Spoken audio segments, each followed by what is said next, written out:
today's video, I'm going to be talking about the permafrost and what effects it's going to have on the planet and the population, people who inhabit the planet.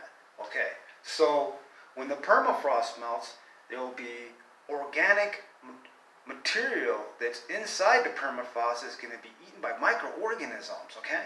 And these microorganisms can only do two things. With oxygen, okay, they're going to release carbon dioxide into Earth's atmosphere. Without oxygen, they're going to release methane into Earth's atmosphere, which is going to be definitely at a faster rate, 10 times faster than whatever fossil fuel, okay, is being burned or whatever carbon is being emitted in the Earth's atmosphere as we speak. So whatever calculations all these people with thermometers and satellites are giving you, they probably didn't even take that into consideration. Okay? Well, that's another threat of the permafrost melting. And, other factors, buckling ground, uneven grounds. You can be driving down a highway where, it'll be so uneven or buckled that you're not paying attention and boom, cause an accident on the road. It ain't going to happen overnight, but as time goes by, slowly, gradually it does. So, these are all dangerous to the population, plus a list of the viruses, the pathogens, the ancient pathogens, and the already known pathogens, and the unknown pathogens. Now, that's another threat that I'm going to explain in a second. But let me give you a list of what all these different types of pathogens are that are going to either be on the rise, okay, or revived.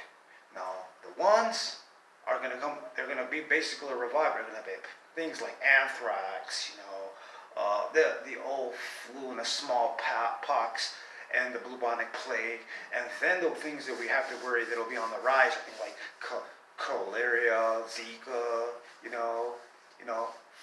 fibro vulnificus, which is a flesh-eating bacteria that thrives in warm temperatures. As the temperature rises, it just loves that hot temperature, and that's most of the different type of viruses that we have to worry about. Obviously, the flu, many different types of God knows what kind of flus. Now going back to the unknown pathogen. Now, the unknown pathogen is a pathogen that will hit you with the left field. That's the real threat. So whatever the doctors don't know is probably something that they're not going to react at as fast as the ones that you do, obviously. So those are the ones that are going to be like really the old pathogens that we have never seen that might be unearthed, from 100,000 to 250,000 up to a million years ago, and so these are the dangers that we're facing with global warming. And this is the 5th year that we've been over the tipping scale of 1.5, which is basically the threshold of obviously the effects, and we're feeling it. It's real. It's out there. Natural disasters are telling you, because there's so many of them. They're so much harder to stop. Like go look at those wildfires. Are hard. They're hard to stop. They're harder because the planet has gotten hotter. The surface of the planet has gotten hotter, and all these different type of dangers coming isn't all just from the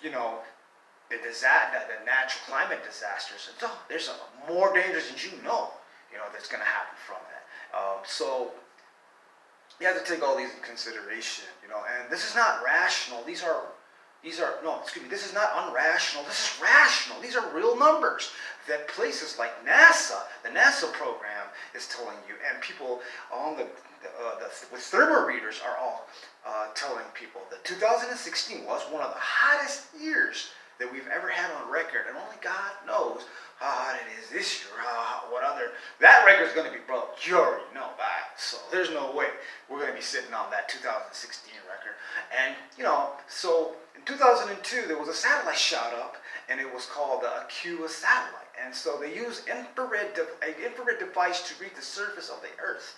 That alongside everything else that's all telling us, and also private space programs also are telling us that the global temperature is rising and rising, which is going to cause some parts of the world to be uninhabitable. And if that's true, guess what? That's going to be a rise in refugees. Oh my goodness. It's just going to be a total it's going to be totally chaotic when all that does reach its apex. Its pinnacle of of the most hottest level of the global warming. And so everything's going to be even that much more extreme. And the reason that I'm giving you this video here is to give you that warning here that whoever is against Alexandria Ocasio-Cortez's policy, the New Green Deal, is definitely not for the benefits of the poor, the middle class. Who are going to be the survivors of this crazy doomsday? Obviously, the rich, the one percenters, the elites, the most richest, wealthiest people in the world. They have more than enough power, more than enough money, and more enough money to buy the materials they need to survive through all this. So it doesn't really bother them that much. This is just going to hurt the population. Millions and millions and millions of people are going to die from all the pathogens and the already known pathogens we have, and just the fact that there's going to be places that are going to be uninhabitable. Obviously, food is going to be an all-time low. There's so many dangers to everything, and that's why I say the person in power now is going to give that even that much long. It only needs just that much more. The tipping scale is nothing compared to the 10 times more effect of everything that we're already having now, all out the blue, hit by the left field, if someone doesn't sign the New Green Deal. Because the New Green Deal is saving the planet. Okay, I was on a video, you disturbed me. Our 6:30 people are here. Oh, okay. Yeah. You could have gave me a few seconds. Okay.